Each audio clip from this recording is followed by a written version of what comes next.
All right, we're going to try this again since my first attempt got blocked.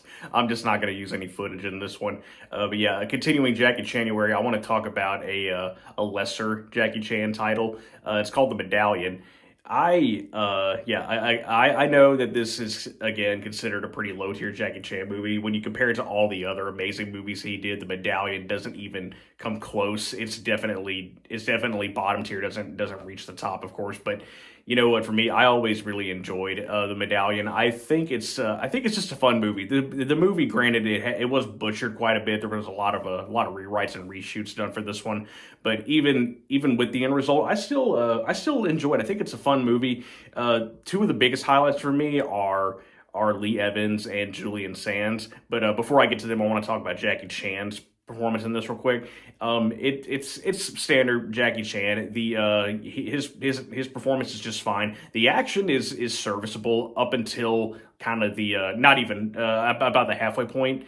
I was gonna say about the halfway point when Jackie's character gets superpowers, then the movie becomes just ridiculous and outrageous, and there's a lot of bad effects and bad wire work and stuff like that.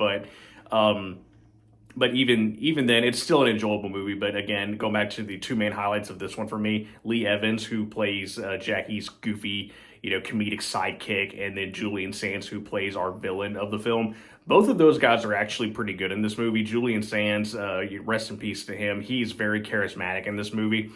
He's definitely giving it his all in this one. And Lee Evans, he actually is pretty funny. He genuinely makes me laugh throughout this movie. I really liked his performance. So yeah, as strange as it's gonna sound here, I do kind of recommend watching Jackie Chan's Medallion. It's one of those movies that he did in the early 2000s that was just kind of a strange period. There was the success of the Rush Hour movies, and then he was doing stuff like this, and the Tuxedo and stuff like that. So I think that's kind of an interesting point in his career right there. But yeah, definitely. If you haven't seen the Medallion, definitely check it out. If you have seen it, let me know what you think about it. Again, personally, I like that one.